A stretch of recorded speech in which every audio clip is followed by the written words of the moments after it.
nastiness in this tunnel, this degradation. The Soloist is about an unlikely friendship that stars Robert Downey Jr. as a journalist and Jamie Foxx as a homeless musical genius. The film is based on a true story. You don't have to pay for it. It's a gift.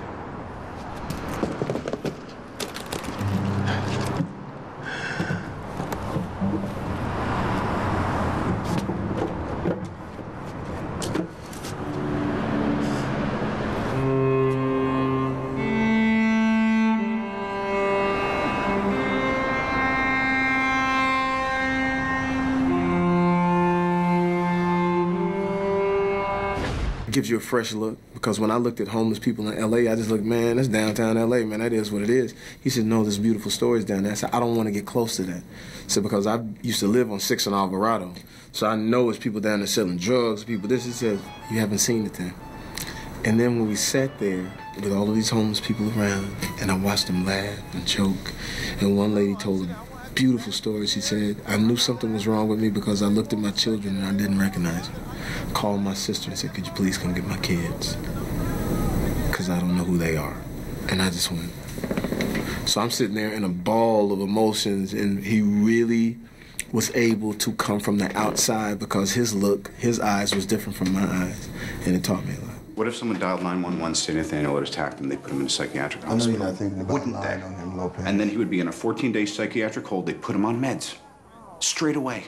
The film was a challenging one for the actors. What if 2 weeks of meds, a 2-week window into what his life could be, changed his life, saved his life? This film was a lot of things, but at its core, it was a job, and it was a tough job. So we were kind of just soldiering on sometimes, and he would have these voluminous dialogue scenes, and there's no way to easily memorize them because none of them really make sense.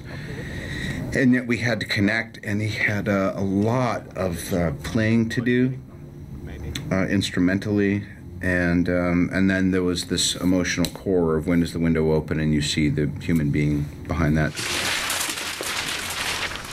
What's wrong? What's this business about me having a schizophrenic? It's legal jargon. For Jamie Foxx, the on-screen chemistry between him and Robert Downey Jr.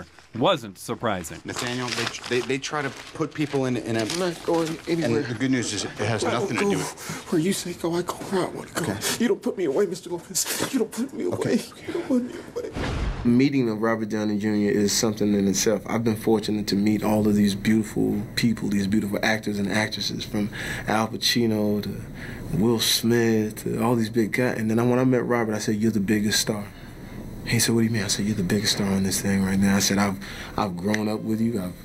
I've been up with you, down with you, rooted for you. And so now to see you, and he was looking like a kid just before Christmas because Iron Man was on the horizon. And so we really clicked. I mean, it was organic, and a lot of times you don't get that with actors and actresses. Sometimes it just doesn't happen.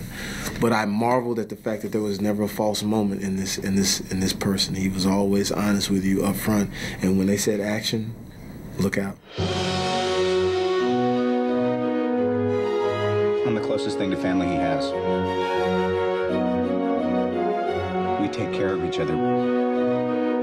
We look after each other. I'm his friend.